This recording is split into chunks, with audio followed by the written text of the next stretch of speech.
Chicano is regarded by many Mexican Americans as a derogatory label. But lately it has come to me an activist in any of the hundreds of self-help groups now organizing throughout the Southwest. The movement has not coalesced. Some Chicanos are militant, others are not. This is the story of one town and the frustrations felt by some of its citizens who are part of the Chicano Revolution. Aunque la vida me cueste, yo no dejaré de quererte. Aunque la vida me cueste, yo no dejaré de quererte. Efrain Fernandez and his wife Dora became active in Mayo, an organization of Chicano youth, while he was still a student at Texas A&I. Though his educational achievements would grant him easy entree into the dominant or Anglo culture in South Texas, Efrain chooses to retain his Mexican cultural identity. Well, the only way that I see that we have to change it is to organize ourselves, to unite ourselves in different ways. For instance, labor unions are the answer to some of the problems. Community organizations, such as we have attempted to do here in Pharr. Just tell them, they explain to them in the letter, just to vote against whatever the... Efrain Fernandez hopes to find a solution to the overwhelming problems of his people by educating them to take part in the democratic process. Tirelessly, he explains local issues in Spanish to bring more Mexican Americans to the ballot box. Ironically, his political activities are viewed as un-American by the Anglo establishment, unaccustomed to any political opposition. Efrain Fernandez is regarded by many as a dangerous man and a subversive. We knew it even before we started that if you try to organize in South Texas, and if you try to organize Mexican Americans in South Texas, you're going to get hurt. For instance, is the recent riot here in Pharr, which I have suspicions that this riot was rigged by law enforcement officers or by somebody. I smell a conspiracy from the top. Last February, Efrain Fernandez organized a protest march against police brutality. 2 police officers were alleged to have beaten Mexican Americans in jail. But Mayor Bo's police chief, Alfredo Ramirez, denied the charge against his men, and the protest ended in tragedy. Well, this police brutality, I think it's just lack of communication, or they don't want to listen to reason. Well, that Saturday, I heard rumors to the grapevine that they were going to picket or march in front of the police station, and we were here waiting for them. Well, a lot of people started congregating. A lot of people never seen anything like this before. During the day, it was very quiet and peaceful. Then they started getting very loud and hollering this fuera, fuera, which means out, out. And then I talked to Mr. Fernandez. I just said, Mr. Fernandez, I thought this was going to be a peaceful demonstration. And I told him that the people were only saying what they felt. They were yelling because that's the way they felt about the police brutality. But now I heard some glass break. The glass was some broken bottles, which later I found it was somebody threw 2 bottles. And then I instructed the radio dispatcher to call the fire department and have them to send 2 trucks and stand by because the crowd was getting completely out of order. And also to radio to the neighboring cities, the Department of Public Safety, and to send me all if possible because the way the car was going, I was going to need it. And then within minutes, fire trucks pulled up with their red lights going, and they proceeded to spray water under high pressure at the crowd that was standing in front of the police station. There were little children there were old men, old women, and some young people too. It was a senseless thing to do, and it was what triggered the riot that night. And the crowd started dispersing They started running in different directions, and of course I did get one of the shotguns and some tear gas, and I had to shoot it in different directions. We started hearing volleys of fire within minutes after the initial conflict, where the fire hoses were turned on the people and the people started throwing rocks back at the firemen and the policemen. The policemen were really overreacting in firing their weapons. They were real bullets, 38 caliber bullets. The boy that got killed, I really don't know. And this boy was killed, I say, 4 or 5 blocks from the police station. A lady walked in and asked for me to call an ambulance, that a man had been shot. And we had a little hard time trying to get services to this person that was wounded. They asked us all kinds of questions, you know, as to who you are, where you're calling from. To my knowledge, this man that shot him, who happens to be a sheriff department official, there's witnesses that testify that they saw the man actually take aim at this person and shoot at him. And I think he had it in his mind, you know, that he was going to come and probably shoot a Mexican American. A large group of law enforcement officers came into the area, and just like a bunch of shock troops, they swept through the street, arresting selectively young Mexican Americans, and especially those that seemed to have long hair or had any of the trademarks of liberal people or militant people. No date has been set for the trial of the deputy sheriff indicted for negligent homicide in the death of Alfonso Flores. But misdemeanor charges leveled against these 10 pickets will be heard this month. More serious felony charges, which could bring a sentence of 20 years, have been brought against Efrain Fernandez and a teacher corpsman, Alfonso Lopez. Alfonso Lopez was not one of the pickets, but Chief Ramirez accused him of throwing a rock and thus interfering with the police, a felony in Texas. Efrain, because he organized the pickets, is being held responsible for a windshield broken during the disturbance. In the forthcoming trial, on my charges of having maliciously destroyed some property during the riot,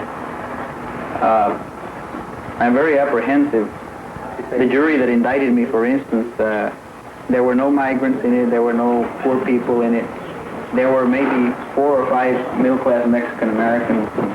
The rest were Anglos, and they were all pretty conservative, it looked like to me. So the game is rigged unless we start getting more equitable treatment by the courts. Alfonso Lopez, also charged with a felony, worked his way up from the fields to receive his master's degree last month. His major was government. He plans to bring his knowledge to bear on his people's problems. We need to be more aware of the technicalities involved in court proceedings, and we need to be more technical. While a student, Alfonso Lopez worked with educationally deprived children in this school. This is patriotism right here, by upgrading the quality of all people. To me, that's patriotism. While Alfonso Lopez and Efrain Fernandez's trial jury was being selected, ABC cameras were present. Ladies and gentlemen of the jury panel, by prior instructions, the clerk has already sifted out those that did not know how to read and write. We are beginning... The 12 jurors being impaneled from this room must speak English and be literate. The literacy guideline for jurors in Texas is 6 years of school. Average schooling for adult Mexican Americans in Hidalgo County is only 3.3 years. Few Mexican Americans will qualify. Children under 16 years of age. David Hall, Efrain Fernandez's attorney, seeks out District Attorney Oscar McInnes to request that Efrain's trial date be delayed until September. His witnesses have migrated. Anybody ill here or who has some ill McInnes agrees. under their care that nobody can take care of but them. Efrain hears the good news that his trial has been delayed 2 months, but he is concerned for Alfonso Lopez. Okay, what about Alonso? But Alonso's lawyer feels confident that because his client was not even a picket, he will be acquitted. Oh, that's good. The start of Alfonso Lopez trial coincides with another development in Pharr. Methodist minister Frank Alford and his wife Joyce, sympathizers with the Chicano movement, have been asked to leave town, and today is moving day. Well, see, we were sent by the church, the Methodist Church, and the National Division completely concurs with the new direction, that is letting self-determination, letting the people be themselves. But the local church has been foremost in opposition. I was fired from directing the choir and from teaching my Sunday school class and things like that, which is a little strange. And Frank was fired from the Valley Community Center as director. They felt that we were the real problem, you know, and we tried to explain to them that the problem would be here, but they still felt that we should go. And the reasons that were given were something like we were not able to communicate with the City Hall, and so far nobody has been able to communicate with City Hall. As the center enabled more groups to really use it and to become truly open, there began to be a lot of suspicion and distrust toward us. The Valley Community Center, under Frank Alford's direction, has served as headquarters for many Chicano activities, including citizenship classes and a credit union designed to protect the migrants from loan sharks. Now, these organizations fear they may be evicted. Efrain Fernandez's wife, Dora, works at the credit union, but today she is apprehensive. A verdict is coming in the Alfonso Lopez trial, and her husband will be facing the same ordeal in 2 months. It is now the word of Alfonso Lopez against that of the police chief. The defense has attempted to discredit Chief Ramirez. But his testimony wasn't impeached after all. It's bad. In Edinburgh, in the 92nd District Court there, they went into the deliberation room at about 1:45, correction, 2:45 this afternoon. 55-year-old Alfonso Lopez. Efrain Fernandez rushes to the courthouse to hear the decision. The verdict will have a significant effect on his own forthcoming case in September. The district attorney, Oscar McInnes, told that jury before they went into deliberations that their decision would have a far-reaching effect on area law enforcement in the valley. Meanwhile, the defense attorney told that jury that a felony conviction of Lopez would ruin his career. There were deliberations taking place at this time. This is 92nd District Court in Edinburgh. Please rise. Thank you. You may be seated. Mr. Foreman, has the jury arrived at a unanimous verdict? Yes. Please hand your verdict to the clerk. All right. Please rise. We, the jury, find the defendant, Alfonso Lopez, guilty of knowingly and willfully interfering with Alfredo Ramirez, a policeman, in the lawful discharge of his duties and the exercise of a function intended to control, reduce, and contain injury to persons and property during a civil disturbance as charged in the indictment. Signed, Orville L. to the foreman of the jury. Ms. Bailey, please retire the jury. Alfonso Lopez received a 5-year prison sentence from this jury. Later, the sentence was suspended, but he may not associate with individuals his probation officer judges to be of questionable character. So, Alfonso Lopez will not be able to participate in the Chicano movement. Later, 3 of his jurors signed affidavits stating they did not believe Alfonso Lopez had been guilty of throwing rocks as charged, but interpreted his presence at the police station as proof of involvement in the riot. Stanley Ramos, a barber, has organized still another Chicano group, this one made up of middle-class businessmen. Despite ready acceptance by the dominant Anglo culture, the middle-class Mexican-American is increasingly supporting the Chicano movement.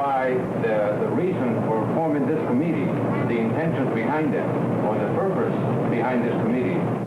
Up to now, it has been very evident that the mayor will not yield on even such small things as meetings in the evening, which all the cities in the valley have. While the mayor, R.S. Bowe, has 2 Mexican-Americans on his city council, he resists Chicano pressure for open meetings in the evening. He refused to be filmed by ABC or even to discuss local issues with us. This film, made by station KGBT in Harlingen, is of a city council meeting that nearly erupted into a riot when Mayor Bull adjourned without giving this group of Chicanos a hearing.